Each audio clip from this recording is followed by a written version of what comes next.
इतनी तेज़ आंधी आई ना, रात को हम घर छोड़ के भाग गए यहाँ से। तो मैं गई थी डीएफओ साहब से, वहाँ भी पहुँची जाके। 2 सालों से ये पीछे पड़ी हुई हूँ कि ये चिनार जो है जब भी हिलता है, मेरी दीवारें हिल गया हुआ है और मेरे बच्चे डर गए। रात को हम भाग गए, दूसरे के घर में सोए और मेरी किसी ने नहीं सुनी। जब ये तेज़ आंधी आई हम भाग गए। फिर उसके बाद फिर हम गए चौकी पे, तो उन्होंने, हमारे पास कोई नहीं आया। सुबह एप्लीकेशन देने के लिए गए तो सुबह तक भी अभी तक कोई नहीं आया। बड़ी ये चीज़ है कि इस पेड़ का हमें बहुत ज़्यादा नुकसान है, ठीक है ना। हमारे घर हैं और पंचायत घर है, स्कूल है, शीप हस्बेंड्री है, हमने बहुत मेहनत से घर बनाए हुए हैं, लेकिन इस चिनार का हमें बहुत ज़्यादा खतरा है। हमारी यही अपील है कि इस चिनार को कटाया जाए। आप सब लोग जानते हैं कि बीती रात तेज़ बारिश और आंधी ने किस तरह से जो है वो लोगों को हिला कर रख दिया। जम्मू कश्मीर के अलग अलग कोनों से जो है वो आपने ये खबरें सुनी हैं कि काफ़ी जो है वो इस आंधी की वजह से नुकसान जो है वो देखने को मिला। लेकिन उसी के चलते आपको बताते चलें कि इस वक्त हम सरहदी ज़िला पुंछ के गांव बहरामगला में मौजूद हैं, जहां पर बीती रात जो है वो आंधी ने अपना जोहर दिखाया।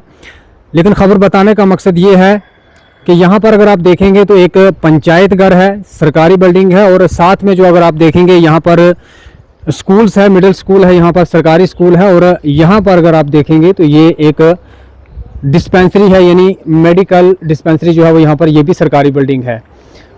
और यहाँ पर अगर आप देखेंगे तो एक बहुत बड़ा चिनार का दरख्त जो है वो आपको दिखाई दे रहा होगा, और ये काफ़ी जो है वो पुराना चिनार का दरख्त है। और यहाँ पर अगर आप देखेंगे तो इसकी जड़ें जो हैं वो बिल्कुल सामने आ चुकी हैं, लेकिन शायद पंचायत डिपार्टमेंट ने या फिर हेल्थ डिपार्टमेंट ने जो है वो इसको इस सीमेंट के साथ जो है वो कवर किया हुआ है और इसकी जड़ों को जो है वो छुपाया हुआ है।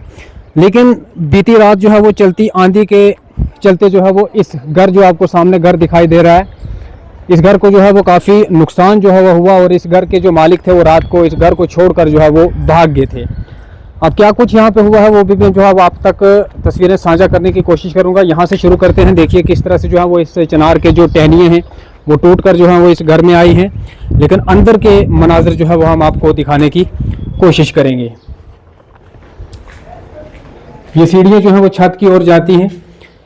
यहाँ पर अगर आप देखेंगे तो इस चिनार का तमाम मलबा जो है वो इस घर के अंदर तक जो है वो आ पहुँचा है, और छत, ये जो इन्होंने ऊपर जो है वो छत डाला हुआ था, वो छत जो है वो उस आंधी की वजह से उड़ गया, और उसके साथ साथ तमाम मलबा जो है वो यहाँ पर पड़ा हुआ है। अब इसके साथ साथ मैं आगे जो आपको तस्वीरें बताने जा रहा हूँ, वो तस्वीरें जो हैं वो चुका देने वाली हैं। यहाँ अगर आप देखेंगे तो बिल्कुल 50 मीटर की दूरी पर यहाँ पर पुलिस स्टेशन भी है। ये सामने जो बिल्डिंग आप देख रहे हैं ये पुलिस स्टेशन की बिल्डिंग है। अब ये बिल्डिंग जो है वो मैंने आपको क्यों बताई है, ये भी जो है वो मैं आगे चलकर मैं आपको विस्तार के साथ जो है वो इसकी जानकारी भी दूंगा। उसके साथ इधर अगर हम आप कैमरा घुमा कर दिखाएंगे तो यहाँ पर एक घर है जिसको जो है वो बड़े अच्छे तरीके से बनाया गया है, अच्छी तरीके से मेंटेन किया गया है, लेकिन ये भी इस चिनार की जद में ही आता है। इधर अगर आप देखेंगे तो यहाँ पर जो है वो शीप हस्बेंड्री की तरफ से इस बिल्डिंग को जो है वो बनाया गया है, नई तामीर है, और ये भी जो है वो खतरे से खाली नहीं है, क्योंकि इसके भी चारों तरफ जो है वो काफ़ी पुराने चिनार जो है वो आपको दिखाई दे रहे होंगे। उसके साथ साथ ये वो घर है जिसकी जो ऊपर की मुमटी है उसका छत जो है वो उड़ा हुआ है। और कहने का मकसद ये है कि इस घर के सदस्यों का कहना है कि जब रात को आंधी चल रही थी, जब ये चिनार का दरख्त मूवमेंट जो है वो कर रहा था, उस वक्त जो है वो यही लगता था कि अब जो है वो न जाने ये सारा मोहल्ला इस चिनार की जद में आएगा और न जाने कितनी जानें जो हैं वो जाएंगी। लेकिन समय रहते ही इन लोगों ने अपने घर छोड़ दिए और यहाँ से जो है वो भाग कर चले गए हैं। लेकिन घर के सदस्य जो हैं वो अभी यहाँ पर आए हैं, इनसे जो है वो मैं जानने की कोशिश करूँगा।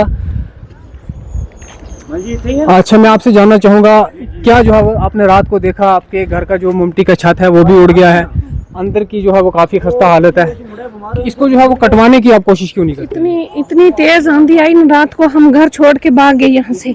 तो मैं गई थी डीएफओ साहब से, वहाँ भी पहुँची जाके। 2 सालों से ये पीछे पड़ी हुई हूँ कि ये चिनार जो है जब भी हिलता है, मेरी दीवारें हिल जाती हैं, तरेड़ें पड़ी हुई हैं घर की दीवारों को, पूरा छत हिल गया हुआ है और मेरे बच्चे डर गए। रात को हम भाग गए, दूसरे के घर में सोए और मेरी किसी ने नहीं सुनी। डीएफओ साहब ने बोला था कि हम आएंगे, मतलब उन्होंने लिख के दिया था कि कटवाने के लिए। आगे पता नहीं, फिर फॉरेस्टर साहब ने बोला कि नहीं, जंगलात में पता नहीं किसने क्या हुआ, मेरी एप्लीकेशन ही रद्द कर दी किसी ने।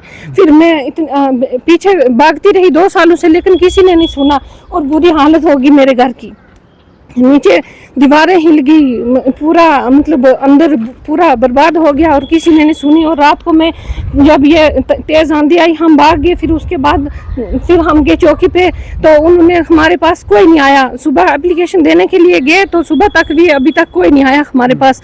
उन्होंने कोई मौका नहीं देखा, कोई वारदात नहीं देखी। और हम कितने डरे हुए हैं ये किसी ने नहीं बताया हमें कि मतलब कैसे क्या होगा हमारे साथ। और मैं यही अपील करती हूँ DFO साहब से और फॉरेस्टर साहब से, जंगलात कोई भी महकमा है उनसे ये अपील करती हूँ कि मेरी सुने कि इस चिनार को कटवा दें। मैंने बड़ी मेहनत से घर बनाया हुआ है, हम गरीब लोग हैं, हम कहाँ जाएंगे अगर ऐसा रहा हमारे साथ। हमारी कोई सुनता नहीं, कुछ नहीं। पुलिस के पास आपने एप्लीकेशन सबमिट करवाई? जी हाँ, सुबह हमने दी थी, मेरे बेटा गया था देने, अभी तक कोई नहीं आया। ये तो आपके पड़ोसी हैं बिल्कुल, जो है वो 20 मीटर की दूरी। वही ना, जब कोई इनको चीज जरूरत होती है, जब कोई सामान जरूरत होता है कबाड़ी पार्टी मांगने के लिए हमारे घरों में, लेकिन हमारा सुनता कोई भी नहीं है। हाँ, कोई भी चीज़ होती है ज़रूर तो हमारे घर में आते हैं, हमें ये चाहिए हमें चाहिए, लेकिन हमारी आज किसी ने नहीं सुनी। आज सुबह से मैं रात को भी बेटे को भेजा था, वो भी गया, लेकिन सुबह भी गया एप्लीकेशन दे के आया, अभी तक कोई नहीं आया मौका वारदात देखने को। लेकिन हमें ये पता नहीं हम कितने डरे हुए हैं। यानी इन लोगों को जो है वो जब किसी चीज़ की ज़रूरत होती है तो वो इन लोगों के घर आते हैं, लेकिन जब काम होता है तो तब नहीं आते हैं। आपसे जानना चाहूँगा, चिनार जो है वो काफ़ी अर्सा पुराना है जी, लेकिन अब जो है वो खतरे से खाली नहीं है, क्योंकि आप लोगों ने काफ़ी खर्चा करके जो है वो मेहनत मजदूरी से अपने घर जो है वो तामीर किए हैं, लेकिन अगर ये गिर जाता है तो शायद ये मलबे के ढेर में ये सबसे बड़ी आपके चैनल का मैं थैंक यू बोलता हूँ। लेकिन सबसे बड़ी यही चीज़ है कि इस पेड़ का हमें बहुत ज़्यादा नुकसान है, ठीक है ना। हमारे घर हैं और पंचायत घर है, स्कूल है, शीप हस्बेंड्री है, हमने बहुत मेहनत से घर बनाए हुए हैं, लेकिन इस चिनार का हमें बहुत ज़्यादा खतरा है। हमारी यही अपील है कि इस चिनार को कटाया जाए। हाँ, हमारा नुकसान भी बहुत ज़्यादा हुआ है, इस मकान की मांटी ख़त्म हो गई है, इसकी बड़ी बड़ी टेनियाँ गिरती हैं, ठीक है ना, दीवारें हिल गई हैं, लेकिन हमारा नुकसान है, बहुत ज़्यादा नुकसान है। हमारी यही अपील है कि इस चिनार को कटवाया जाए। अगर देखा जाए तो चारों तरफ जो है वो सरकारी कंस्ट्रक्शन है, क्योंकि हर तरफ आपको सरकारी बिल्डिंगें जो है वो नज़र आएंगी। उसमें स्कूल्स भी आता है, पंचायत घर भी आता है, डिस्पेंसरी भी आती है और शीप हस्बेंड्री की जो है वो बिल्डिंग भी आती है। और ये देखें आपको कितनी मेहनत से जो है वो लोगों ने अपनी कंस्ट्रक्शन जो है वो की हुई है, लेकिन अगर इसी तरह से लापरवाही होती रही तो शायद ये सारा मोहल्ला जो है वो मलबे के ढेर में तब्दील हो सकता है। लेकिन अगर इसी तरह से समय रहते जो है वो इन चीज़ों के ऊपर कंट्रोल ना किया जाए तो आने वाले वक्त में जो है वो काफ़ी नुकसान जो है वो देखने को मिलेगा। उस वक्त जो है वो आंसू बहाने या रोने धोने से या एडमिनिस्ट्रेशन के सरकार के दलासों से जो है वो कुछ होने वाला नहीं है। लेकिन अफसोस की बात यह है कि इतना खर्चा करके अगर सरकार ने यहाँ पर ये बिल्डिंगें तामीर की हैं, इन्हीं लोगों के लिए हैं, लेकिन उन्हीं के खतरा जान के लिए अगर ये इस पेड़ को जो है वो नहीं काटा जा रहा है तो ये शायद मेरे ख्याल में पूंछ एडमिनिस्ट्रेशन की सबसे बड़ी नाअहली है, सबसे बड़ी नाकामी है।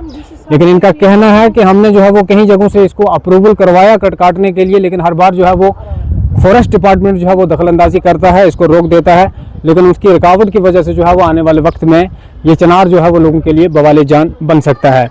लेकिन आपको बताता चलूँ कि पुलिस की बिल्डिंग का जिक्र मैंने इसलिए किया था क्योंकि लोगों ने कहा कि रात को जब हमने एप्लीकेशन सबमिट की, रात को की है या सुबह की है, लेकिन अभी तक जो है वो इनके पास कोई भी जो है वो देखने के लिए नहीं आया कि आखिर इन लोगों ने जो एप्लीकेशन हमारे पास सबमिट की है उसका मकसद क्या है, क्यों जो है वो की है। उनको आना चाहिए था, नहीं आए, क्यों नहीं आया वो बेहतर जानते हैं। लेकिन खासकर ये है कि पुलिस का काम भी है, लेकिन उसके साथ साथ इन लोगों के पड़ोसी भी हैं और उन्होंने अभी तक जो है वो पड़ोसियों का हक भी अदा नहीं किया। लेकिन अगर इस मोहल्ले की तरफ अगर आपको नज़र जो है वो कैमरा घुमा कर दिखाएंगे तो ऐसा लगता है कि लोग काफ़ी सालों से जो है वो अपनी मेहनत से जो है वो इन घरों को तामीर किया है, लेकिन एक पेड़ की वजह से जो है वो अब ये ख़तरा जान बन चुके हैं।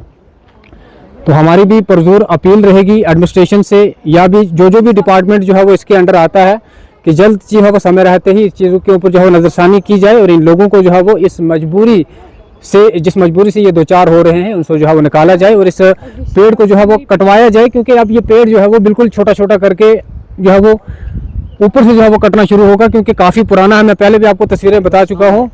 और उसके साथ साथ खास बात मैं आपको बताऊं कि आगे अगर देखा जाए तो कब्रिस्तान है, यहाँ पर कई लोग जो हैं वो दफन हुए हैं, लेकिन अगर ये पेड़ गिर जाता है तो शायद इन कब्रों से भी जो है वो सदाएं आना शुरू हो जाएंगी। सामने अगर आप देखेंगे तो सईद ज़ीरक शाह समरानी रहमतुल्लाह अलैह का आस्थान भी है, वो भी जो है वो इसकी जद में आ सकता है। ये सामने देखिए आप, यहाँ पर ज़ियारत है और ये भी जो है वो इस पेड़ की इतनी हाइट है और इतना लंबा चौड़ा पेड़ है ये कि वहाँ तक जो है वो ये अपना जो है वो उसके ज़ियारत को भी जो है वो अपनी जद में ले सकता है। लेकिन देखिए कब्रिस्तान जो है यहाँ पर तमाम लोग जो है वो दफन हुए हैं, लेकिन अगर ये पेड़ जिस साइड भी जाएगा उस साइड जो है वो भारी नुकसान करेगा।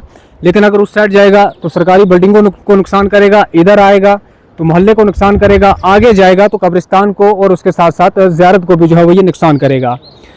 फिलहाल के लिए इस वीडियो को जो है वो ज़्यादा से ज़्यादा शेयर करें, कमेंट बॉक्स में जो है वो अपनी राय जो है वो ज़रूर रखें, और उसके साथ साथ आप लोग भी जो है वो अपनी राय ज़रूर रखें। क्या एडमिनिस्ट्रेशन को जो है वो इतनी लापरवाही करनी चाहिए, या फिर अगर लोग उनके पास जो है वो अपनी फरियाद लेकर जाते हैं तो उनको इग्नोर क्यों किया जाता है?